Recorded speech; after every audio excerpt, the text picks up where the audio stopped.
That's a good name for it. I guess you're not washed up and you have $80 million in the bank. Anyway, so what we're going to do today, I'm going to show you this. I'm going to show you a few videos from the Tim Kasser thing. Is this thing on yet? Okay. And Tim Kasser actually has done several things on the internet. He's part of this group called the Center for the New American Dream.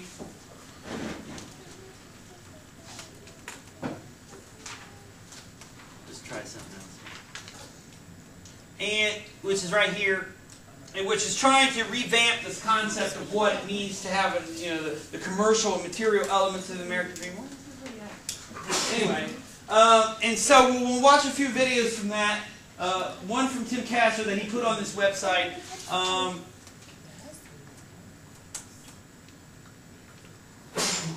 And then we're going to go over the test in detail. Okay, we're going to whatever time we have left, we're going to talk about solutions to materialism. You saw, obviously, one of the things they were talking about in affluenza is voluntary simplicity. That's got some down pitfalls to it. If you have people that are spending 40% less than they do now, the U.S. economy, 70% of it is consumer spending. If you do that, you're going to have a lot of people out of work. And the problem is, that wouldn't be that big of a deal if people had money in the bank and owned their homes. Is that the position of most Americans? That they have money in the bank and they own their own homes and they own their own car and they owe no money on student loans? No. People are up to their teeth. In my social institutions class, and those of you who took it, remember we talked about the time bind. One of the reasons why people work so hard is because they're saddled with debt. And why are they saddled with debt? Because they believe this stuff. That this is the way you get in the American dream. Remember back to the affluenza piece about the couple who said, the wedding was so good, we've almost paid for it? Right? And they had 5 or 6 Visa cards and all this other issues. That this is the results of people internalizing and absorbing these commercial and materialistic aspects of the American dream. And in general, the accoutrements of success. That many people in this country would rather appear to be successful than actually do the work to get successful. And that's what that part of that crib show to some extent, that people can surround themselves with beautiful things and $5,000 clothes. It doesn't make you a better person. It doesn't solve any of your problems. It certainly solves some problems, right? I mean, Donald Trump doesn't worry about electricity going out because he didn't pay the bill. He doesn't worry about having to pay tuition for his children and stuff like that. And he's not going to be ever homeless. But Donald Trump has got a lot of people say he got some serious personality disorders. And on some levels, when you're wealthy like Donald Trump, does anybody ever call you out and say, man, you're a jerk? I'm not going to be friends with you, Donald, until you quit saying that kind of stuff in front of people. You were really rude to that waitress, or on and on and on. Do wealthy people adjust their behavior? Like Donald Trump. Because some wealthy people are decent people. Okay, I don't want to blanket any of these people. Some people, you would never even know they have money. Because people stereotype wealthy people as looking a certain way, driving a particular type of car. I knew one guy, he was a millionaire, he used to drive used cars, lived in like a regular house, like one of these kind of Levittown small houses. He just kept his money in his bank and all kinds of stuff like that, Whereas Carmelo Anthony had a 20,000 square foot house with 9 bathrooms in it, and a gym, and LeBron's house is even bigger. He had the one in Cleveland had a casino in it, a sports bar. He had a 2-story closet. So and on and on. Even before he was signed by the Cleveland Cavaliers and he was still an amateur athlete, his mother went and got a loan for a Hummer that was based on his future earnings, and it cost him his eligibility for a few weeks, and then they reinstated him. So for some people, success is nothing but material things. And you can see why, because the culture promotes it. We've talked about that a fair amount. So you're going to see a little bit here. Hopefully this won't take too long to load. So you're going to see a little bit here. This again is P. Diddy's son, Justin, turning 16 in 2010 here in February. I don't know who his mother is. Certainly not J-Lo. Who is it? She's a famous stylist. What's her name? Misa Hilton. Oh, okay. She's a what again? An actress? She's a stylist. Oh, a stylist. Is he currently married? Is he married now? Oh yeah, she still got that job. He did. I just remember the time when he got into the thing where somebody accused him of pulling a gun out of the club, and then supposedly J-Lo threw the gun out the door, and that was the end of them dating. Nobody ever heard this? She got called in front of a grand jury. Jamie Foxx made fun of it on Saturday Night Live, like pretending that he was P. Diddy and going, saying stuff like, "I don't even chew gum because it sounds too much like guns. I don't have a gun. What kind of gun?" And then somebody was playing J-Lo, and Jamie Foxx made a crack about her needing singing lessons, and she got all upset that Jamie Foxx, one of her older friends, from In Living Color, would say such a thing. And he's like, "Look, you aren't Living Color. You're just a dumbass in the back. So, I don't know who you think you are now." But this shows you what the egos are like in Hollywood. These things develop. Materialism goes right along on many levels with inflated egos. Oh, there we go. Starbucks. That's what we need, more Starbucks.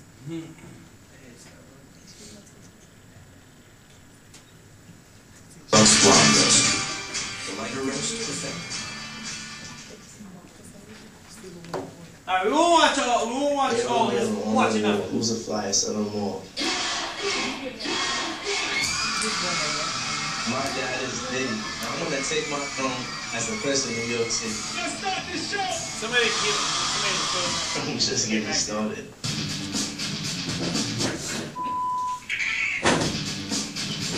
Let me shoot you today. I can't. You know how much money you spend? Your dad's notorious for his parties. I'm lost to what I'm doing right now. My Subaru Royal 16.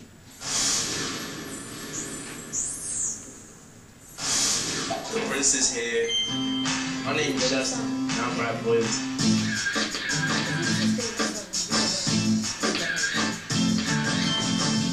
I don't style. These right here. What you see is you see all the G's. This is nice. So I'm always looking fly. We have Billionaires Boys Club, from the elite, coming here. You know my style like the weather changes every day. I live the good life because my dad is Diddy. Yeah, that's what I'm talking about. Hold on. Something wrong with them pockets. Some of them pockets don't look fat enough. There you go. Now you look like you got a wad of $100 bills or something like that. You look like $10,000 in cash. I'm gonna throw over the top of it and blow all my flavor. Any special dean you like, man? Of course, Prince in New York. You know my father, the king. What do you guys think I should walk into the party? Hands down, Kim Kardashian. You really think you should get Nicki Minaj? Nicki is the hottest right now, hands down. About the performances. He was trying to get Nicki Minaj for his birthday party. Songs is hot right now. Gotta figure out who's getting one. I took it over with my father. Let's make this happen. I want my party to be amazing. I'm gonna invite some celebrity friends. Justin, good to see you, man. What's up, man? How you been? Good, I'm having this sweet 16, you know, I'm gonna invite you to. You're 16 already, man? Yeah. Your dad's notorious for these parties. I just have to fill his shoes. Since I'm on the Prince of New York's list, I'm good to go? You're good to go. Love. That is love. I want my party to be bigger than my dad's. And I have to have it at the hottest club. This right here is M2. This is where I park. I kind of feel sorry for this kid because he really will never know who his real friends are, who's just using him, You know, and a whole bunch of other crap. I guess those worst problems to have. Yeah. That's his mom? Yeah. Okay. I'm the heavyweight champ of party. I'm here to take the belt. Oh, okay. That's right, Justin. I need my party to take me to the next level. That's what I want to hear. Show the world that I'm a baller like my father. Woo! So his brother already had a party Not like only do I this. have to live up to my father's reputation, but I also have to top my brother Quincy's insane Speed 16. Alright, so that's good. And he had 2 years ago. That's how real stunners do. If I make this, my party is gonna be the best one that ever was. Did he hit the rim? Who's that? That's his brother. That's my mother's son. That's I was a king of the whole Sweet 16, and 20 years later, they still talking about party. In Atlanta, Miami, New York, everywhere. So I set the record. It's just a lot of stress, you know, fill big shoes. You and my dad started it off. My dad started it off, then you. Now you handing the baton to me, now it's my turn. Records are meant to be broken, right?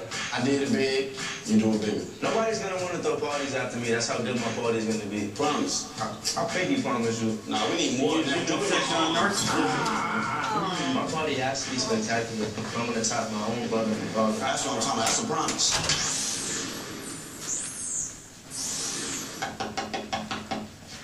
That's not the intended sheet for this class, so please put it back.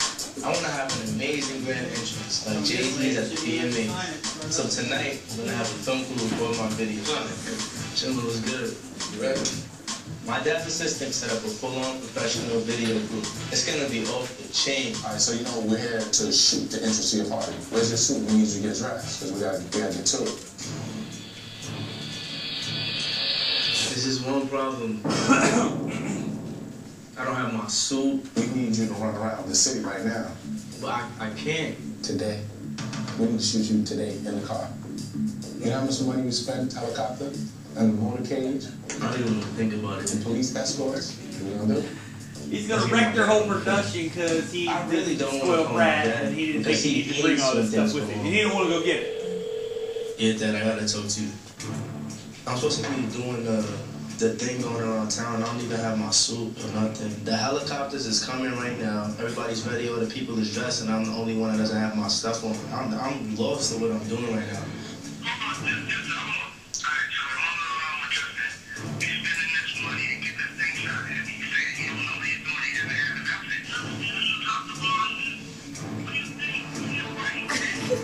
Man, I'm glad I'm not my father's assistant right now.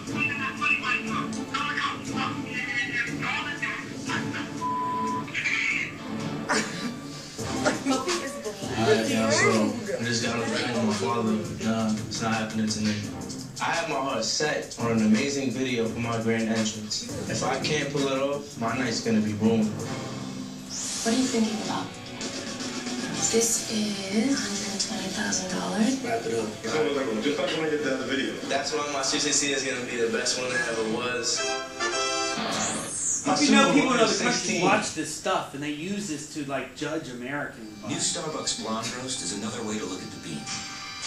Another way that reveals the lighter. More Starbucks stuff. But anyway, you're starting to see here that this is not just an obsession with material things, but this is a lifestyle. This is an attitude. You hear it in what Castor says. You see it in this, this young kid's behavior. You see it in his dad's behavior, the way he was talking to that assistant. So, and again, for somebody to have helicopters and cars and things and a professional film crew just to film the entrance, it's a little bit lavish in the minds of many people, ridiculous. Even some wealthy people would tell you this is nonsense. I would never do this for my 16-year-old or son.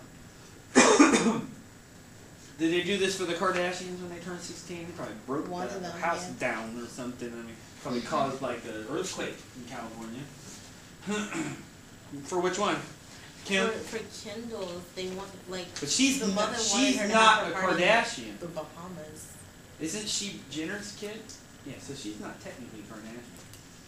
She's being raised. But she's in the family. Yeah, she's in the family. But she was not raised by Kardashian, the father, who was the defense attorney for O.J. Simpson, who died. By the way, you know the psychic John Edwards? By the way, you need to start reading that book. We'll talk about this. He did a reading for Kim with her dead father. So. Probably said something like, "What's up with that sex tape?" The Prince of New York needs to have royal jewels. So today, me and my boy Joel Santana are gonna go shopping to find some pieces fit for a prince. So you're having a big birthday party? Yeah. Super big, super big. Well, the theme is the Prince of New York. What are you thinking about? Maybe Necklace. Fit for a prince. you're at the right place. You might want to take her to the party with you. Yeah, he's 16 and she looks This 32. is lots of black and white diamonds. That's splashy right there, but This right here is the usual for me. It's nothing too extra. this one right here is nice. Yeah. Sexy personal. This is about 2 carats of diamonds, almost 3 carats of blue sapphires. That's real sexy right there. Yep, it's a cross mixed with a sword. It's And real. here describing, you remember this obsession with sex and materialism You too. gotta do it big, man. Yeah. You got a big reputation. I just want everybody to know that the prince has arrived. So this is something I thought you might like. These are black diamonds and these pendants. You know, some people when they throw Sweet 16, they give presents to the people who come to the party. So, I don't know, maybe you got a gift bag or something. I like this with the different medallions.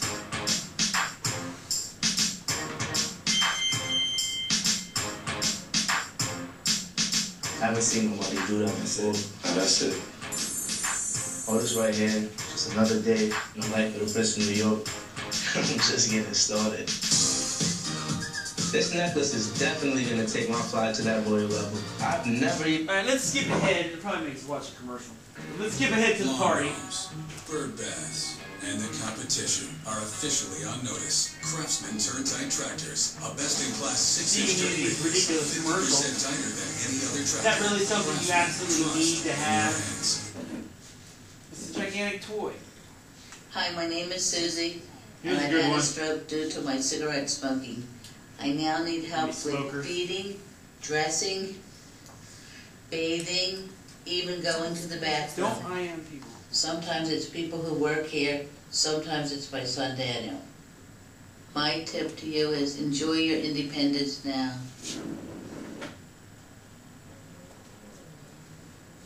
That's nothing compared to the pain when you get lung cancer. Feels like you're being eaten alive inside.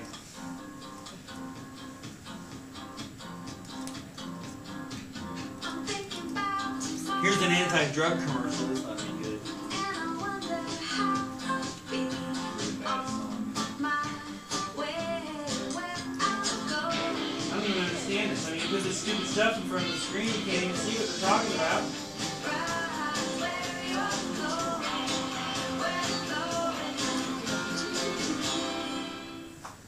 Yeah, that makes me want to stop doing drugs. Because it was so stupid. I feel like I was on them for a minute. This is your inbox. Good God. These It never wrestlers stops, represent does it? massive gray mail that It's you like have the to deal with movies. every day. You think it's going to Gray start? mail's newsletters, 5 social more minutes updates, and a dumb big commercial deals from that you signed up Pixar. for. With There's cartoon email that characters like in sometimes a love, support group or sometimes hate, something. but it's always in the way. Stupid. You can try to handle it yourself. Or you could just use Hotmail. Conquer gray mail with Hotmail. Give me a break. Enough already with this crap. Keep asking me stupid stuff. I want to find out where your office is. Team. You know, like what's going to happen when I I get asked my there. mom and my dad to get Kim Kardashian or Nicki Minaj to be my date for my party. My mom wants to sweat in, you know that feeling. But they want to 16, survive. they're not gonna So touch I'm you. on my way now to see who the lucky girl is.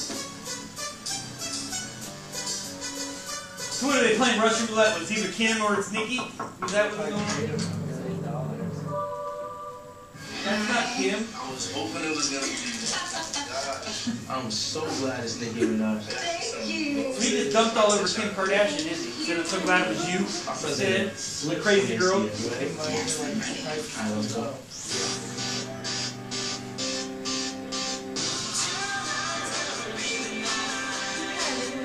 This is for a 16-year-old.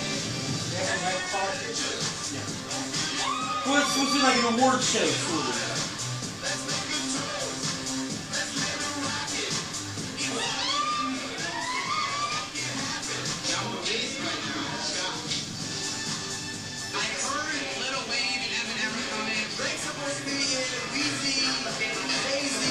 Sadie is the big boss, and Dustin's the little boss. He's about to take over.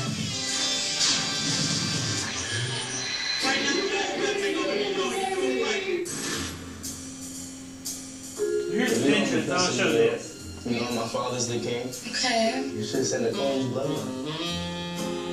What do you think girls like? Well, girls like me, that's what I know. Do you think you would want an older girl? Somebody like you that can treat me right. You match my fly. You She's like, here, little boy, here's your training bra. Feels like a sex predator. And it's the milk thing. The cougar fantasy. Who's here to celebrate with Justin today? Make some noise. Like Dawson's Creek or something. Justin is in the car. He's on the way right now. I think we should turn out the lights. Man. This town You know she's just humoring him. Diddy paid her a bunch of money. Otherwise, she would have just smacked you. Like, shut up, dude.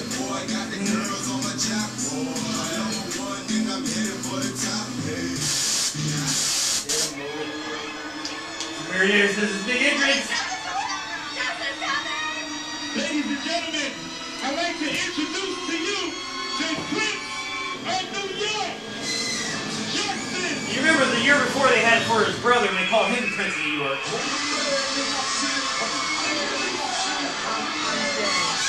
He's got a crown on. He's sitting on a throne. Prince has arrived.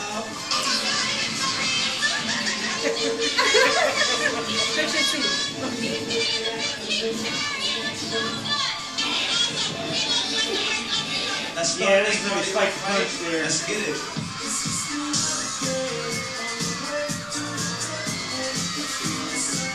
How do they always hire people to spit fire?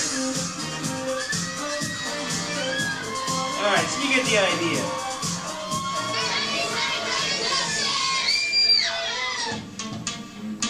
One thing. Let's see what Tim Kasser has to say about materialism. So here is the author of the book talking about what, summarizing some of the things that he found. And he didn't have a big sweet 16 party. Every day, Americans are bombarded with hundreds of messages suggesting that the good life is attainable through the goods life by making lots of money and spending it on products that claim to make us happy, loved, and esteemed. On the news shows, we hear a near constant refrain from economists and politicians about the importance of consumer spending and economic growth. And around $150 billion are spent most years to embed consumer messages in every conceivable space, from TV shows and websites to public bathrooms and escalator handrails. Lately, marketers have even been paying actors to drop sales pitches into conversations in bars and city parks. I hope not. But commercialization and consumerism also reach deeper, worming their way into people's psyches and encouraging them to organize their lives around higher salaries and owning more stuff. Unfortunately, this can come at a high price for the well-being of both people and the planet. Research consistently shows that the more that people value materialistic aspirations and goals, the lower their happiness and life satisfaction, and the fewer pleasant emotions they experience day to day. Depression, anxiety, and substance abuse also tend to be higher among people who value the aims encouraged by consumer society. Strong materialistic values also influence our social relationships and thereby affect other people's well-being. Scientists have found that materialistic values and pro-social values are like a seesaw. As materialistic values go up, pro-social values tend to go down. This helps explain why people act in less empathic, generous, and cooperative ways when money is on their minds. When people are under the sway of materialism, they also focus less on caring for the earth. The same type of seesaw is at work here. As materialistic values go up, concern for nature tends to go down. Probably need some music. Studies show that when people strongly endorse money, image, and status, they are less likely to engage in ecologically beneficial activities like riding bikes, recycling, and reusing things in new ways. Yeah, I mean, the fashion industry demands Clearly, if that we you don't hope to have a reuse happier, clothing. more socially just, and more ecologically sustainable world, then we need to develop ways to diminish the power of materialistic values in our personal lives and in society. Two basic principles for change can help frame the way forward. First, we need to understand what causes people to prioritize materialistic values. For instance, studies show that people focus more on material things when they feel insecure. So instead of buying a new handbag or power tool the next time you've had a blow to your self-esteem, consider a different coping strategy, like spending time with friends or taking a walk outside. Scientists also know that the more that people are exposed to the media, the more they prioritize materialistic values. A couple of ways to diminish the onslaught of consumer messages are to use ad block to hide ads on the internet, or to hit mute when commercials play on TV. But these steps can only take us so far. We also need to get active and start to remove advertising from public spaces and from our children's schools so that people aren't exposed to materialistic messages so often. The second principle for change involves promoting intrinsic values for growing as a person, being close to one's family and friends, and improving the broader world. The research shows that intrinsic values not only promote personal, social, and ecological well-being, but can also act to immunize people against materialism. It's that seesaw again. As intrinsic values go up, materialistic values tend to go down. So part of the trick is to build a life that expresses your intrinsic values. That might involve spending more time with people you care about, finding meaningful work, even if it pays less, and taking part in volunteer opportunities for causes you care about. But again, changing our lifestyles is not enough. We also need to advocate for policies that promote intrinsic values. For example, countries like France and Bhutan have recognized that they can't only focus on GDP and other measures of economic growth. Now they are starting to regularly assess citizens' well-being and sense of connection to their communities, so as to develop policies that truly encourage these intrinsic values. Similar efforts are underway in some parts of the United States, but they need more support. The grip that consumerism and commercialism have on our world can seem inescapable, and there are certainly powerful forces that push materialistic values on us. But by making changes in our personal lives, and by working for broader societal changes, we can break the hold of materialism and be freer to live our intrinsic values. That, in turn, would help us to take important steps toward greater personal well-being, a more humane society, and a more sustainable world. And there are other videos to cast, I'm not going to show them on here. And I'll show you the. So that was sponsored by this group here, which is the Center for the New American Dream. So here's their mission statement. What I'm gonna do is here in a second I'm gonna ask this side of the class to think up of at least for each one of you. You can do it in groups if you want. If you do it in groups, you want 3. But each one of you come up with 2 potential macro solutions. What social changes need to take place? What policies need to be implemented to stop materialism? This was in the book, in the chapters you were supposed to read for today. I mean, chapter 9 says right here, making change. Okay, so don't look so surprised. So what can the government do anything? What should the media do? Should the government try to control the media? What kind of cultural change would work? Are there any changes in the economy to be made? How about, can schools change? On and on. Sports teams. I mean, they put advertisements all. If you've ever seen a NASCAR race, they put one big advertisement. Now, the NBA is talking about putting advertisements on their jerseys and stuff. Have you ever seen a European soccer game? Yeah, it's all advertised. Yeah, and one Manchester United at one point had AIG on their chest. I wanted to get one of the shirts when AIG went under, basically, just to laugh at it. Yeah, they were sponsored by a bankrupt, corrupt, fraudulent company. It's like at one point, I think the Houston Astros Park used to be called Enron Park or something before it was called Minute Maid Park. It was Enron Park, and which again is a. But then on this side, I want you to look at least 2. Possibly 3 micro things individuals can do, things families can do, things communities can do to either stop their own materialism or to impact others as well, or to do other things like social change. But you see here in his mission statement, the Center for a New American Dream helps Americans to reduce and shift their consumption to improve quality of life, protect the environment, and promote social justice. What they're trying to suggest is that some of those elements that were displayed in the American Dream and House of Cards, what was the main thing that those people assumed or internalized about the American Dream that drove them into the trouble that they were in? A couple of the main things. What were they doing? Oh, I was going to say they mentioned greed. All right, so that was one of them. Yeah. But the American Dream is not. People don't describe it as greed. What does the American Dream say you must have in order to be real American? A house and a family, like a home, a car. Sorry, yes, a house, hopefully a pool, maybe trips to Europe, those types of things. A beautiful house, not just a house, right? It has to be an attractive house in a good neighborhood. Remember with Cynthia Simons, the one who was in Compton, or the Arturo, the one guy who worked at the factory, who said this was part of his American dream to get the house and borrow money so he could start a business. That it wasn't about it.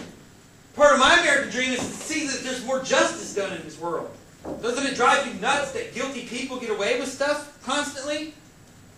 I want to live in a country where when somebody commits fraud, like these mortgage companies, they go to jail. When somebody murders somebody, they should go to jail. You know? Or at the very minimum, why can't we have a more equitable wage scale? Why can't we have, instead of a bunch of billionaires in this country, we can, and a bunch of poor people, we can have less billionaires and less poor people? Why can't we support the middle class in general? How about a place where, in protecting the environment? I want a clean river where I can go fishing. Or I want to go to the park without seeing an old tire or something. Right? Anybody ever went fishing? You catch like something, like a can or something? I mean, it's ridiculous. Or go down to the river and it's like, ugh, what in the hell is going on down here? Or if you ever went down the side of the road, all the trash and stuff like that, right? Think about, why doesn't McDonald's recycle, or any of these companies recycle? Do you know how much trash they generate? I showed you the video on the Pacific trash ball, right? Yeah. Here's some of the, that's the large impacts. But just look around you, even though there's not a lot of litter, it's still certain places. Or go down to the Broadway Mall, the consumer center down there, or whatever, right? There's trash everywhere. Okay?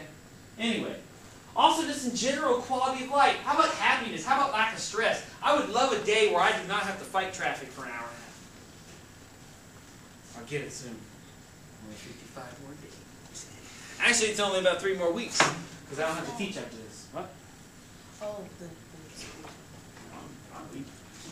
you guys can have your traffic and stress and high cancer rates on this island. I'll go back to Ohio and buy a house for $60,000. Finally get a pet for the first time in 10 years. I don't like the living environment on Long Island. The rent is way too high. People are way too obsessed with their houses and their yards. Every time I go by, somebody's blowing dirt in the air with a leaf blower, or somebody's putting chemicals on their lawn, or whatever else stupid stuff they're doing. My neighbors, at 7 o'clock in the morning, start their damn power saws up. The guy across the street was hammering on concrete for 3 weeks with a jackhammer. And since he was a former NYPD cop, he couldn't go over there and go, "Excuse me, sir, won't you stop your obnoxious crap?" Okay? Anyway, that's what I want to stop. My dream is to go out on the road and not have to worry about all this traffic or stress. My dream is to have a job where people are more concerned about the quality of someone's work than the quantity of someone's work. How many hours they spend. It's nonsense. How much stuff could you drown yourself in? We are getting to the point where I think most Americans, maybe you don't think you're like that one lady who had the chickens in her house. Most Americans are borderline hoarders. Period. Go look at your garage or your basement or your attic or your own room. How much stuff do you have? Compare that to the rest of the people around the world. Okay? You know that there are probably 3 billion people in this world that maybe have 3 sets of clothes. That's it. Some people only have 1. Some people only eat 1 meal a day. Why is that the case? Because the developed world sucks so many resources away from Africa and other places like that. South Africa and other countries like Botswana have been producing gold for 100 years or so. Are they wealthy countries? You ever seen blood diamonds? Do the people who mine diamonds make any money off of it? It's like most of them were slaves. And I got news for anybody who's got an engagement ring. Probably 50% of you got a 50% chance that somebody's blood is on that diamond. But that was a conflict diamond, and somebody died to get that out of the country. Some people, this is how crazy people are about diamonds. They'll carve out pockets in their arm or their body or their muscles and shove diamonds down in there and close them up. Or put them in other places where you can shove things. And then do what with it? Get it across the border and sell it illegally. Because the world bodies right now, the diamond buyers refuse. They want to know these diamonds have to be certified, like out of Ghana or something. But they don't mine diamonds in Ghana, so all the diamonds that come out of Ghana are out of Botswana or something like that. But they won't let diamonds come out. There's actually a documentary on it. It's way better than the movie. But the fact is, they won't let. You're not supposed to take diamonds out of conflict zones. And Botswana and Zimbabwe and the Congo are all conflict zones where people are controlling these diamonds as a way to fund and fuel these civil wars and other conflicts that are going on. So these diamonds that people get at De Beers and stuff like that, they don't know where these things are really from. Even if you have a certificate, it doesn't matter. Again, I would say watch this movie and watch the documentary. I never steer anybody towards Leo DiCaprio, but whatever. Anyway, so again, their idea here is to change the American dream to a less consumer-oriented thing. But again, even though they provide some guidelines and outlines, this is much easier said or written than done. You can't just stand up and say, we're going to change the entire way the U.S. economy works. We're going to change the entire way that people interact with their environment. We're going to change the entire way people see their social status or identity. But certainly I'll tell you one thing I think that they hit upon a lot, or at least are indicating to me, is if some subtle changes don't take place now, it won't matter whether or not people are materialistic 100 years from now. Why? This is why these idiots are in France at the base of this mountain thinking aliens are going to come out of it. What is the potential that's going to happen if China, the 1.3 billion people in China and the 1 billion people in India, just those two countries alone start consuming at the level that the United States currently consumes at? What is going to happen? We won't have anything. Yeah, I mean, we're basically going to eat ourselves. Resources, nothing. I mean, humans have always prided themselves as that we're above other animals. Even bears know not to deplete their food supply or crap where they eat and other things like that. Human beings seem not to understand this simple concept that you can't deplete things that are non-renewable resources to the point where they're not going to come back. There's only 2% of water on this planet that's even drinkable, and 1% of that is tied up in the poles. If we pollute that water, it is over. I mean, sure, you can purify it, but how many times can you do that? Chemicals get in the water, it's very difficult to get out. Okay? So potentially, what they're suggesting is if we don't at least make small changes that will eventually turn into larger changes as we go along, then eventually this desire for material things is going to use up the world's resources, it's going to damage the climate, it's going to damage our physical environment to the point where we're going to be dying of cancer, it's going to threaten our entire economic system, because if you don't, look, if there's no coal or oil, where do you think, or other things like that, I mean, look, for example, oil. There's only a finite amount of oil on this planet. And when we run out, if we haven't switched to a new energy supply, it is going to cause a world war. There is just no other way to, I mean, you can say that it might not, but I just don't see it any other way. Okay? I mean, look, the United States has already fought 2 oil wars. The first one, the Gulf War, was Kuwait, and the second one. Okay? You can't tell me that there were actually terrorists in Iraq. There weren't. They were there. They got there when we got there. They were drawn there when we got there. But Saddam Hussein had nothing to do with 9/11 or Al-Qaeda. He actually hated them. So we've already fought wars over oil. And this thing with, why do you think the United States bothers Iran so much? It's not just about nuclear weapons. North Korea has nuclear weapons. If Iran didn't have oil, do you think anybody would give a damn if they had nuclear weapons? I doubt it. Pakistan's got nuclear weapons. We're not embargoing them. You know why? Because they don't sell oil. Okay? So, cheap trinkets like China. Anyway, so if you get a chance, go on this website. You may want to go on this website for question number 3. Here's some programs. Reinventing the American Dream, teaching people how to go beyond consumerism. Here's things about like articles, videos. This is with Tim Kasser. Oops, sorry. Here's a little blog that they do. Here's news. Anyway. And they're all trying to do it paperless. Alright, so here's the test. We went over the first question, right? We go over the first question? We'll go over it quickly anyway. Alright, so remember, 2.5 pages a piece. This needs to be uploaded onto SafeSonic. Okay? What I want to do, though, before we go over the questions, I want you to write down the solutions, though. So remember, you guys are doing macro solutions, you guys are doing micro solutions. So we're going to talk about this here in a minute. Before we go over the first 2 questions. If you want help, you can look in Chapter 9.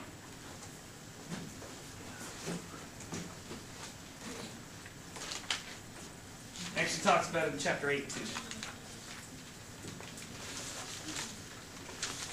So give about 5 or 6 minutes to come up with a few things.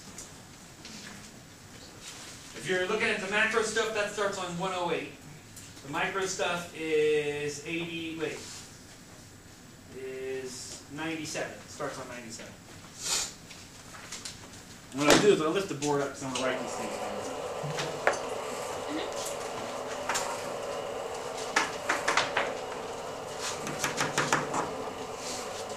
All right. Now in the next section, we're going to move to talk about things. We're going to talk about psychics and why and whether psychics and believing in psychics is deviant, and what are the ramifications of believing in these things. And there is one of the most famous psychics in the world is right down here in Glen Cove. His name's John Edwards. He talks to dead people. Well, he's a medium. Yeah. He doesn't do fortune telling and stuff. You wait till you hear this. Who this Edgar Casey guy was? He makes John Edwards look like he's riding a tricycle. I mean, seriously. And I would say to John Edwards, how come you talk to Elvis or somebody, FDR, Lincoln? You know, I mean, how come you can't draw those people in? So, no, but I'm sure he probably didn't care that much. The ones that really crack me up, and the ones that really, I mean, most people believe psychics are con artists, I would say. Just like the way you think magic is not real. Like, you're not sawing somebody in half. I mean, that's not real. Okay? Or that, remember that idiot that submerged himself in front of the Met in water, or whatever it is. Or Chris Angel, or David Copperfield. He didn't make the Statue of Liberty disappear. But the thing is, now they have these people who are pet psychics. Oh my gosh. And it is the most, to a lot of people, it is the most absurd thing they've ever seen in their lives. That, you know, and it's not like they're, one of them channels dead pets. Another one can, like, put their hands on their head and be, like, I know what a dog wants. It wants food. I mean, my gosh. I mean, you know, I don't need to be a rocket science to tell this. Just like I don't need to be a Mayan to know that California is going to have an enormous earthquake at some point, or something like that. I don't need to be a Mayan prophet to know that California is doomed. Okay? Don't move there in the next 10 or 20 years.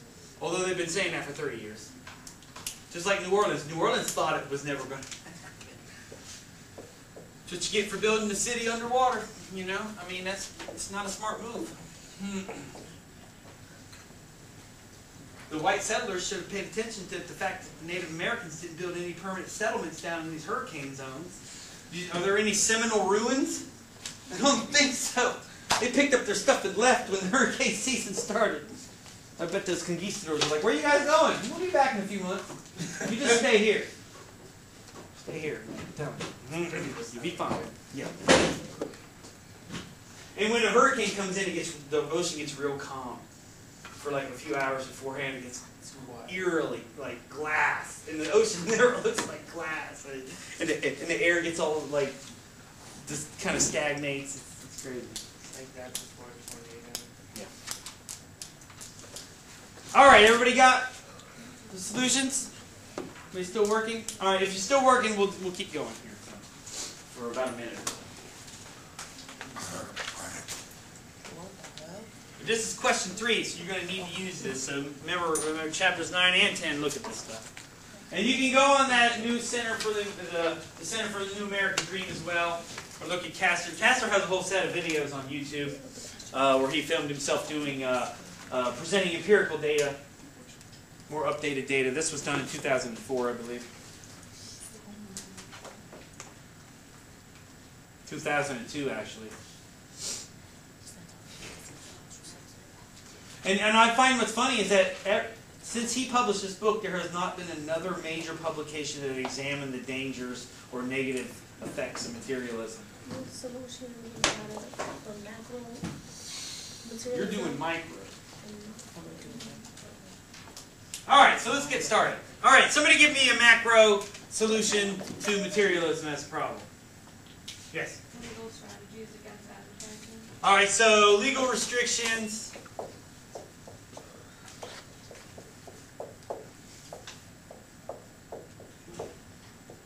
On media ads. Just ads in general. Alright, what else? Alex. So pursue legal strategies against advertising. That's what she just said. Oh, my bad. Sorry. I said if it said regulate advertisements is one of them. There's separate regulation. I guess, I mean, if you want to split hairs, there's a difference between restricting advertisement and banning it. I'll tell you right now, do you really think it's viable in a capitalist economy to ban ads completely? You can do them for products, you can do them for tobacco or things like that. But even with tobacco, you can get around it. You just put it in movies. You put it in Mad Men or whatever it is. There's no, there's no.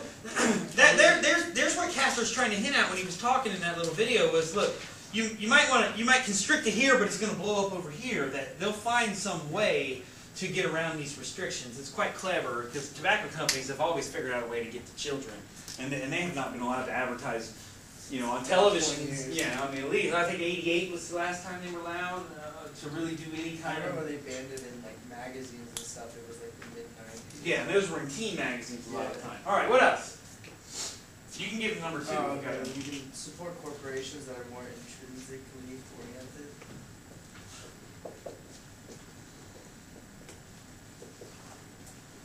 Like, did they give an example of what kind of company? Let's see. I just saw it was like talking about volunteer for other positions. Like go outside when you want to. Or how about, I mean, what you might want to look at is companies that do charity work, that have, more equal salaries inside of them might be a good way to look at it. So charity work, environmental behavior of certain companies. Because I don't think, what we need to get away from is, I don't think consumerism is the problem. It feeds into the problem. It's hyper-consumerism that is the problem here. I don't think anybody in America, and I don't think Castor is going to suggest this, unless it's a really extreme environmentalist, that we should cut off all consumption and that people should own a bare minimal amount of stuff. I think Castor knows the way I do. 70% of the U.S. economy is consumer spending. If we can find a way, instead of buying things, buying experiences, buy a spa weekend or a massage, or take, go on a nice vacation. or donate money to a park or whatever it is, something that is, or if you are going to buy a material thing, buy the thing that's going to last the longest, right? Spend the extra money to go get something, or stop replacing. If you've got the iPhone 3 and it works fine for you, what the hell do you need the iPhone 4 for? Now, in defense of Apple, I've heard they take those and they recycle. But God knows how they get recycled to some extent. And I'll tell you right now with Apple, I don't think they give much money to charity. They got $100 billion in the bank. I don't think they do much. And they certainly don't do anything to improve the wage conditions in these factories. There's certainly one element that could be assisted. Look at companies who don't abuse labor in other countries, because what it signals is, if somebody is so obsessed with profit that they're willing to violate human rights, I think that speaks to a high level of materialism, and that materialism can cause social problems, global social problems. Look, they don't traffic women because you can't sell them, and people. They do it for material gains. I mean, they smuggle people to the United States for money, and they smuggle drugs to the United States for money. And remember the Affluenza movie? Remember that gang, the guy who was doing work with gangs? What did he say was the #1 reason why people were gangbangers? Or why people did gangs? Because they couldn't get out of where they were. Well, that was part of it, but that doesn't mean... He said greed. He said it was all this bling-bling nonsense that they see with their heroes in hip-hop and rap, who are just, in their opinion, enjoying their wealth, but at the same time are sending signals. All right, what else? You don't have to stick to the book. What are some other things?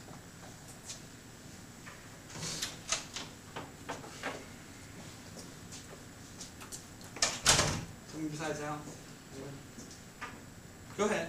It's like placing a value over things that are beneficial for society instead of beneficial for yourself. So this, on some levels, would be a form of social empathy. Yeah. That I want to be part of society. I want to be a positive part of bigger society. than just yourself. Okay. The So that's an intrinsic thing. Yeah. All right. This is sort of in some of this stuff, but changing. American Dream. On some levels, you're really looking at straight-out cultural change. Basically, our culture is based on materialistic. the whole thing. Maybe also as well, we can put this up here at number 6. Educational campaign against materialism and educational change. That clearly people are learning materialism in school as well.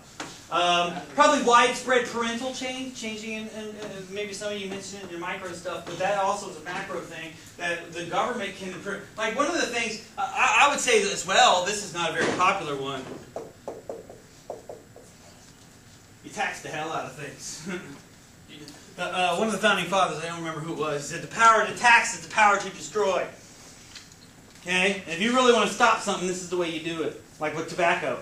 I have no doubt that I would say in less than 5 years, a pack of cigarettes is probably going to be $25, if not more. The only reason why they don't want to jam it up so high is that you can still go other places and get them cheaper. And what they don't want is people smuggling. Like Canada did this. Canada jacked up their prices. They were the first ones that had like $10 a pack. And as soon as that happened, leave it to Americans, started rolling across the border. They made fun of it in Beverly Hills Cop, if you've ever seen it. Like they had the tax, you have to get this tax stamp, and if you can get a cigarette stolen with the tax stamps, you can sell them basically for nothing and make just cash straight out. And so what they don't want to do, but we could do things that damage the environment, like SUVs, can have an enormous tax on them. Or things that were just luxury goods that nobody needs, like caviar. Caviar should have a 50% tax on it. And I'll tell you right now, and caviar is damaging to the environment, because you know what they do? They take sturgeon and they just slice them open and they cut the eggs out of them. Yes? I was going to say that when I lived in Florida, I was buying cigarettes for $4 a pack. They were decent, so I was good with that. I moved to New York about a year ago. It's $10 a pack. I don't do that, so I quit. So tax really will There you do go. it, absolutely. For a lot of people, at least. You're still always with nicotine because it's so addictive. It's just like drugs. You can make them unavailable. People will sniff Drano if they have to. With cigarettes, you're going to always have probably about 10 or 15% of people who smoke, which is still a pretty small percentage, considering if you get 85% of people to quit. The only concern there is that normally that hits poorer people harder, but you could do other things. You could just put taxes on consumption itself. Europe does this. It's called the VAT tax, the value-added tax. It's essentially a consumption tax. We could do it with gasoline, but gasoline tax is already high enough anyway, isn't it? But there's a whole host of things that can be done, and certainly the government can do these types of things. They can also incentivize things like, how about give bigger tax credits for charity work? Or, you know, if someone decides to take, you know, a smaller house, give them a tax break on that type of stuff. Remember the cash for clunkers? That was sort of the idea that we'd exchange these old crappy cars for new Priuses. It didn't work out that way. Most people just got the car with the same amount of miles per gallon on it.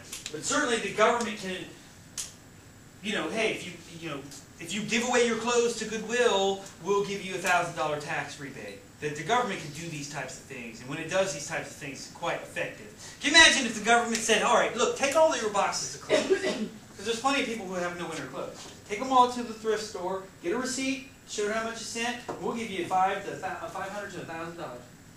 People would be rummaging through their attics right now. You know, seriously. That's the one thing with materialism. You can actually use materialism to stop materialism. If you incentivize things that diminish materialism, like if I give you $1,000, there's a lot of things you're willing to do that might violate your views of materialism. That, hey, don't go, here I give you $1,000, don't buy a new car. Right? Or don't buy that big house. And if the government would have been doing that through the housing crisis, we might not have had the type of housing crisis that it broke down to. All right, anything else?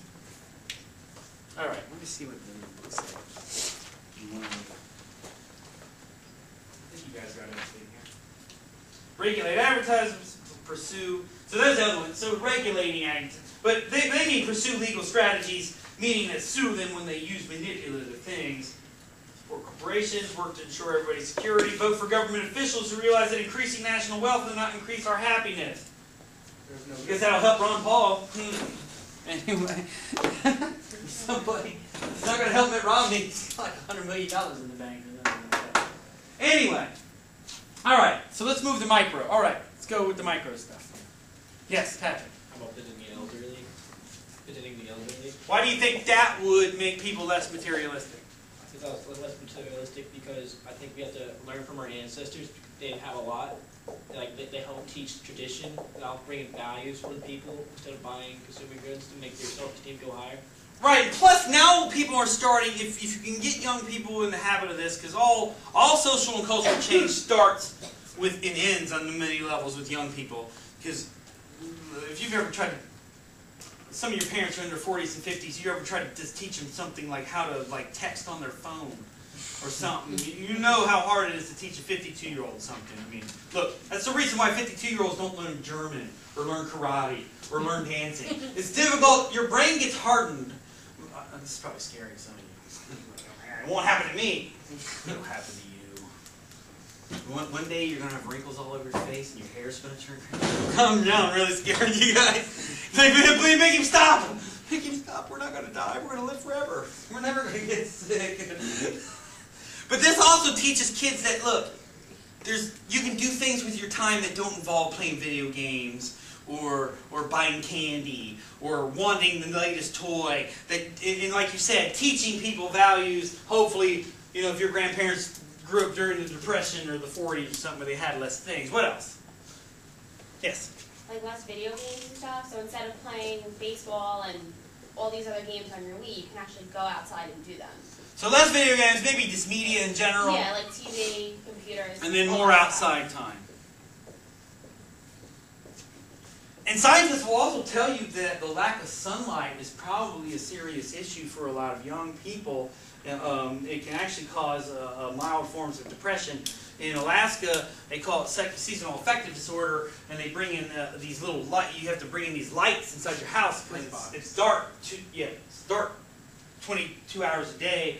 And the sun, when I was there, the sun would come up at 11:30 in the morning and go down at 2:30.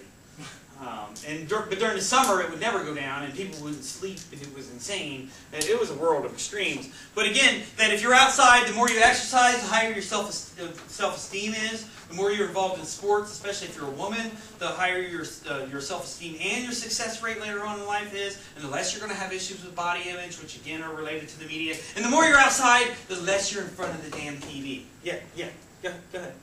Cleaning up your community. Alright, so in general, maybe just community activism and other things like that. But environmentally oriented. That's a good point. What else? What can individuals do? Because we talked a little bit, these are individual things that people can do. But what are some of the things individuals can do with their personality or with their value systems or their attitude? People can get therapy when they start feeling depressed or insecure. Okay. So therapy, some kind of psychological help. Remember he said this one.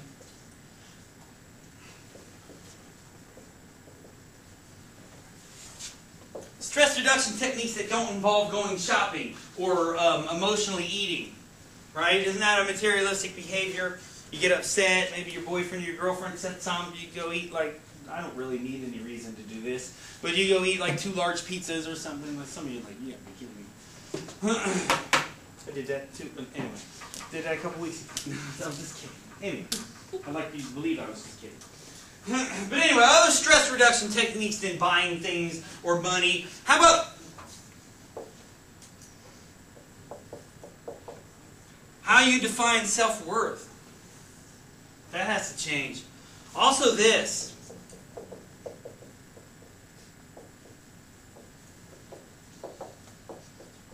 You have to be active around your peers. I know I just crossed it. It says interaction with peers. You have to be an agent for change. If you believe in this, if people really want to solve solutions, you have to go about and tell people what they're doing wrong. This can be a very unpopular thing. Americans don't generally like it when you get in their face about things, especially when everybody else is doing it. Right? What do you mean don't drink? Everybody else is drunk. It's like, yeah, and everybody else is found on the stairs and busted their face. So, I mean, what you had to be willing to jump into the fray and criticize people and criticize society. I told you, this is a very dangerous thing. You end up, like me, a very lonely person. If you keep telling people what you really feel and think, it's a very dangerous thing. This is why politicians don't say what they feel and think. Did you see Obama's little thing where he said, after the election, I'll have more flexibility? And two things happened there. One, it showed that Obama is letting off these big decisions. He's not making these big decisions about the national debt and stuff that needs to be done from a material standpoint until after the election, which is nonsense because the election's 8 months from now or 6 months from now. Also, it spoke to the fact that Andrei Medvedev is not the president of Russia and never has been, because one of his comments was, "I will let Vladimir know." And it was like, what? It's like, dude, you're the president. Don't let anybody know. So anyway, now they're going to go back to the dictatorship that they had before with Putin, who, by the way, was a former KGB agent, probably strangled people with his bare hand. I don't think that really that like Obama's at fault for that. I think that I mean I saw that on TV and I'm not blaming him for it, but it just confirms what everybody thought about politicians, that they're all liars and all they care about is getting reelected, and all he cares about is his name in the history book. And a lot of if you were of age in 2008, a lot of you voted for Obama with the idea that he was going to come in and not act like George Bush and Bill Clinton and all the rest of them who, charged Obama was charging $38,500 just to meet him at a fundraiser. That kind of stuff has to stop. There's one thing that has to happen here. These two things need to be disconnected. That's impossible. They do it in Britain. All you do is you knock private money out of the system. You publicly fund campaigns and you shorten them. You go, look, all right, after the convention, you get $5 million apiece, you get 200 hours of TV airtime, and you get 60 days. That's it. Aren't you guys sick of this presidential elections go on for 2 years? I mean, my gosh, they're going to start as soon as the other person, like on November 9th. Of 2012, they're going to start running. Hillary's going to start running for 2016. You know, it would be funny if it was Palin and Hillary. Newt Gingrich should be the vice presidential candidate with a ketchup lady, Teresa Heinz Kerry. Anyway, all right. What else for individuals? What can individuals? It says less video games and media, but you can't avoid the media. What can you do? What can you do as far as a form of literacy when related to media? Stop the newspaper? Well, what you could do is, look, if you feel that every time you read a certain magazine, it makes you want to buy clothes, then maybe you should stop reading that magazine. And that's a tough thing to do, isn't it? When you have something you love, a TV show or something you love, and you don't want to get rid of it, you have to make yourself immune to these effects. Like if you like watching Fashion Week or something, but every single time it makes you want to go out and buy $200 shoes, or something like that, then you got to stop that kind of stuff, or at least limit it, or at least be aware. It reminds me of the way drug addicts describe when they're trying to stop. That sometimes, when feeling overwhelms them so much, they'll pick up the phone and dial the drug dealer's number, get to the last number, and put it back down. And then 2 seconds later, they're back there dialing it again. But you have to be aware of what your behavior is. And if you got patterns of behavior, you have to break them. And is it easy to stop chewing your fingernails or things like that? Is it easy to stop habits like eating chocolate or eating snacks late at night or doing something annoying or chewing your finger? It's not easy to do these things. Okay? Go ask anybody. I told you the success rate in Alcoholics Anonymous is about 7%. And alcohol is not even the most addictive drug on the planet. Okay? That distinction actually goes to heroin and nicotine. And it's like a heavyweight battle to see which one's the top. It's probably nicotine. Anyway, all right. Any other micro things? All right. Let me see. All right. So we got about 15 minutes left. So let's go over the other questions. And again, this is for question 3. That stuff we just went over there. But you can see that this is not easy to fix this problem. I would venture to say, I would say most people think that the national debt is a very difficult problem to solve, right? We'll solve the national debt before we get rid of materialism. This is no doubt in my mind. It's like greed or narcissism. Remember when Alan Greenspan said, and you're going to outlaw greed what? How? Right? You're going to outlaw materialism how? And materialism is more insidious than greed because greed is considered to be a sin. Greed is considered to be related to crime. Most people don't view materialism as a crime or as related to crime, although it certainly is, and it's because it's related to greed and other things like that. So. All right, so let's start with question number 1, which is pretty straightforward. But I'm asking you some specific things here in the book, and I've given you the page numbers for it, so it should be pretty easy to figure this stuff out to some extent. But what is materialism? Remember, we went over that in the notes. And we also looked at it from an affluenza standpoint. You can talk about affluenza as well, how it's related to materialism. Castor gives several definitions in his book. And so in your answer, remember the first section today of the section when we looked at materialism versus vanity versus narcissism versus selfishness, self-centeredness, all that stuff. So compare it to those concepts. And then, but tell me how materialism is similar and how they differ. And then in the book by Castor, he uses different questions to ascertain the level of materialism in his and other people's studies. So one of the things is that once you decide, okay, I'm going to study materialism, and I got a definition of materialism, that it's, you know, over-obsession or possessiveness towards material goods that, you know, that infiltrates people's lives and that impacts their attitudes and their behaviors. If I've got that as a definition, in order to test whether or not people are materialistic, now I need to build questions that get at whether or not somebody is materialistic or displaying those characteristics. This is not an easy thing to do. This is what psychologists do, economists do this, Gallup poll data people, sociologists obviously do this, where we operationalize the definition. So if you actually look at those pages, on page 10, for example, Castor and Ryan have a set of questions. You remember the questions? They were things like, are you jealous when somebody gets a new car, that kind of stuff, or if someone stole your stuff, how would you feel about it? Let me see. Yeah, on page 10, Castor and Ryan's thing, one of their first one was, you will have a job with high social status, you will have a job that pays well, like whether or not they thought this was going to happen for them. You will be financially successful, on and on. And you compare that to Belk's materialism scale. Remember when he said stuff like this, I tend to hang on to things I should probably throw out. I get very upset if something is stolen from me. I enjoy having guests stay in my home, where if you answered no, that would be a sign that you were materialistic. I enjoy donating things to charity, those types of questions.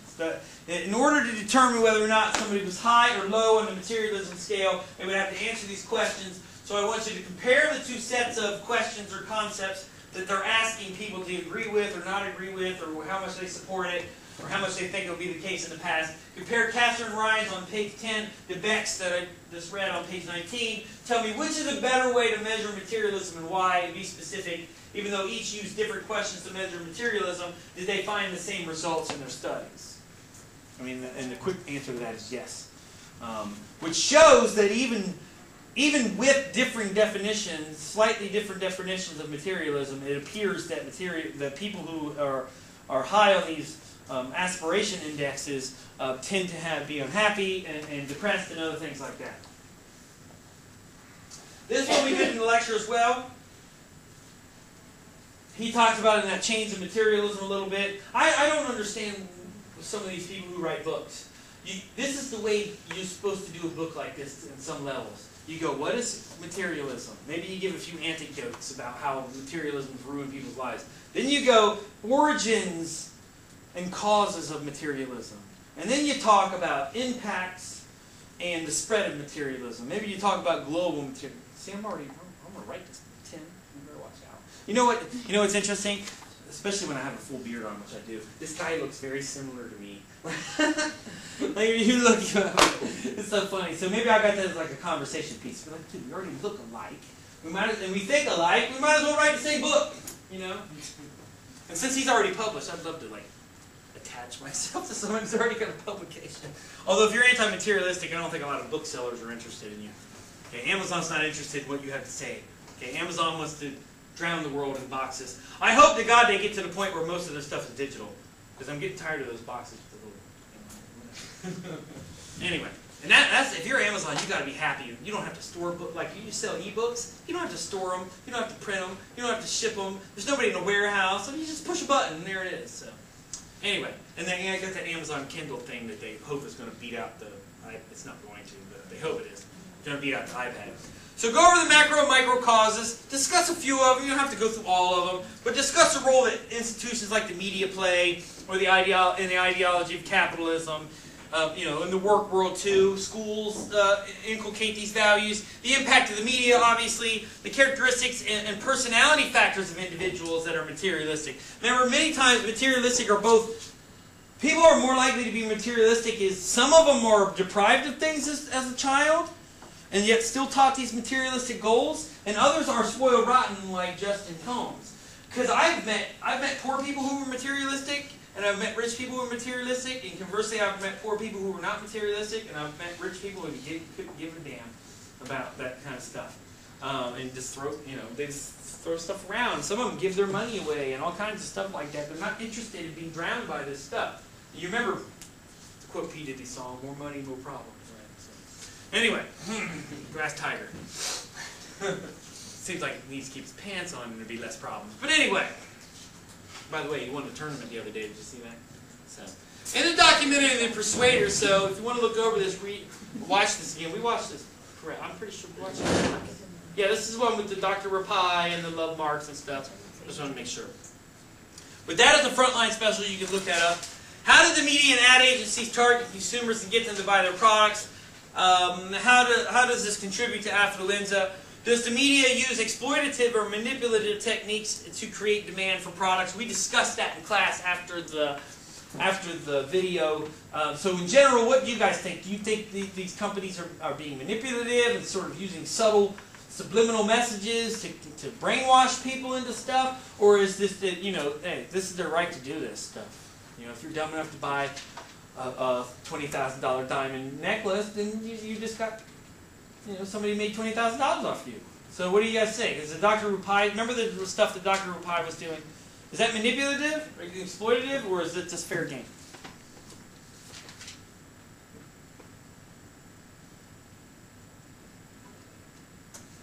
You guys need to rewatch this video. What do you think? He was using subtle psychological techniques, using words to manipulate people. Remember that other political guy was using stuff like death taxes and stuff like that. Overpraise on your emotions, sometimes you can't stop it, you can't think rationally. Okay, so maybe it's a little bit of both. And remember maybe I didn't tell you this.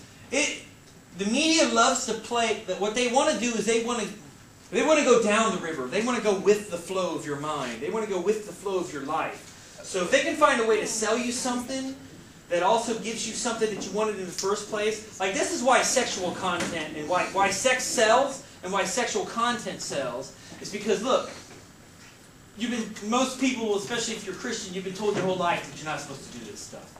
Yet your body wants to do these things, and you have these urges or whatever.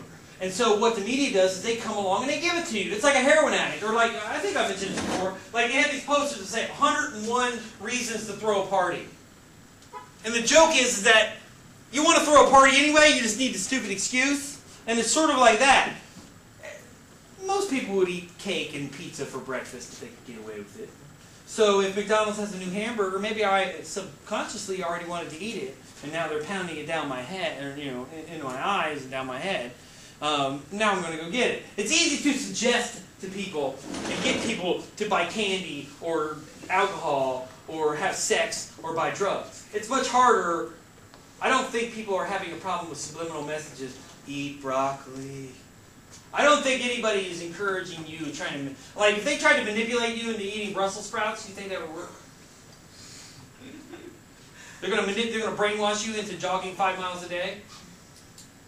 Or doing charity work? It doesn't work that way. But I think what you're hitting at partly is that sometimes people really want to do these things, and the advertisement just gives them legitimacy to do it. Right? Hey, oh come on, it's only once. It's a Shamrock Shake. They're only around once a month, once a year. I can break my diet. It's not a big deal. Right? I'm Irish. I'm going to go get a Shamrock Shake. I don't think that probably has anything to do with Ireland, but then heard the other day that kilts aren't technically Scottish. Bought by the British or something. English. Anyway. They're only a couple hundred years old. So again, to answer that question, you may want to watch that Persuaders. And then the last question, we basically answered a fair amount of this. I also gave you an extra credit assignment here if you want to do it.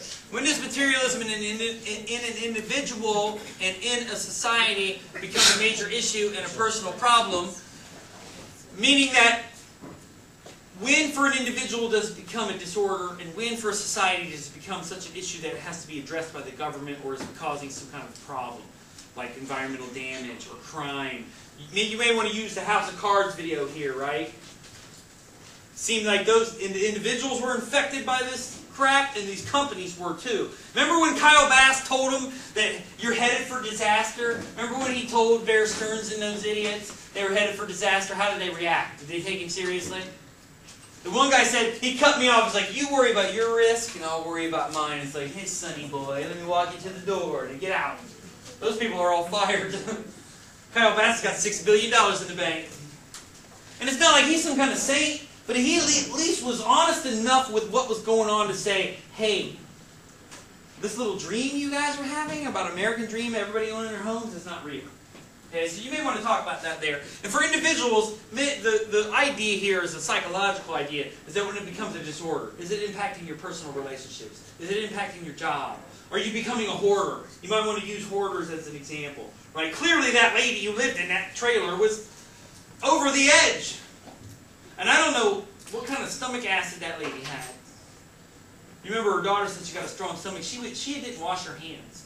And she cracked up one of them eggs and cooked it on. You know that pan was not clean. Hoarders don't clean things. That's how it starts a lot of the times. It starts with boxes and stuff, and then all of a sudden the cleaning goes away. And you didn't see the other one, but they showed another guy. He had like human waste all over his bathroom and stuff. I mean, serious. This becomes, you know, crazy. And you can look at it that way. Or depression and suicide, or somebody who keeps getting divorced. Because their wife, the shine comes off the apple, or their husband is boring, or whatever it is. But anyway, what impacts does materialism have on the well-being and psychology of people? That's sort of answered within that question. How does materialism create and contribute to social problems like pollution, corruption, crime, and other issues? You can just pick one of those and explore it in detail. What is the biggest problem that materialism is? What is the biggest problem that materialism is linked to in society, and why? Meaning, out of these, which do you think is the worst? So you can sort of combine these two and say, all right, I'm going to talk about environmental pollution because it's the most threatening, or corruption, or fraud. Maybe you want to look at how they interact with each other, right?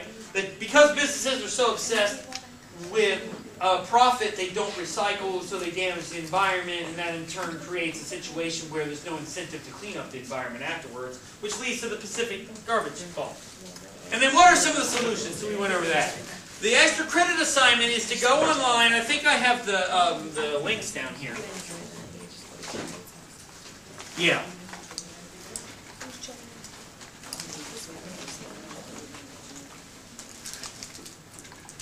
I don't know what. Don't email to that email address. That's not what I want to sync to. Anyway, so at least 2 pages of potential for up to 20 extra credit points onto your test.